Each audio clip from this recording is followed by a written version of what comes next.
வணக்கம் friends. Today's transformation challenging டே 24. காலைல சீக்கிரமாக எழுந்தாச்சு. எழுந்தோடனே ரெடி ஆகிட்டு சாப்பிட்டு முடிச்சுட்டு அப்படியே காலேஜுக்கும் கிளம்பியாச்சு. கிளம்பிட்டு பஸ்ஸு ஏறி போவோமேன்ட்டு ஏறி போனால் சரியான கூட்டம். காலைல பஸ்ஸு அங்கே நிற்கவே இல்லை. சரி அப்படியே காலேஜுக்கு வந்ததுக்கப்புறம் காலேஜை முடிச்சுட்டு அப்படியே கிளம்பி வீட்டுக்கும் வந்தாச்சு. காலேஜ் முடிச்சோடனே அதுக்கப்புறமா கிளம்பி போகும்போது வீட்டு பக்கத்தில் நின்று ஒருத்தர் ஸ்னாப்பாக போட்டுருந்தான். அவனு என்ன பண்ணுறதுன்னு தெரியல. சரி வந்தவொடனே கொஞ்சோண்டு ரைஸ் மட்டும் எடுத்துக்கிட்டு அதுமாதிரி ஈவினிங் போல் டிரைவிங் கிளாஸ் கிளம்பி போயிட்டேன். டிரைவிங் கிளாஸ் போயிட்டு அதுமா டிரைவிங் கிளாஸுக்கு அங்கேருந்து நான் 5:30 போனால் வீட்டுக்கு வரத்துக்கு ஒரு 7:30 ஆயிடுச்சு. அதுமா அதை முடிச்சுட்டு இங்கே வரலாமேன்ட்டு ஜிம்முக்கு கிளம்புனேன். ஜிம்முக்கு கிளம்பி 8 o'clock தான் ஜிம்முக்கே போனேன். சரி ஜிம்முக்கு போயிட்டு எப்பவும் போல் வார்ம் அப் புஷ்அப் எல்லாமே பண்ணி முடிச்சுட்டு அதுக்கப்புறமா இன்றைக்கி வந்து பையும் அதுக்கப்புறமா லேட்டும் தான் எடுத்துருந்தேன். பைக்கு ஒரு 3-4 வேரியன்ட் போட்டிருந்தேன். லேட்டுக்கு ஒரு 3-4 வேரியன்ட் போட்டிருந்தேன்.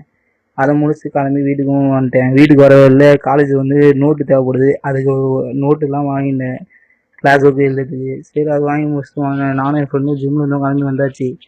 ஆரோக்கியமாக இருங்க, ஃபிட்டாக இருங்க. By guys. அப்புறம் என்ன, ஃபாலோ அண்ட் சப்ஸ்கிரைப் பண்ணிட்டு லைக்கையும் போட்டு விட்ருங்க.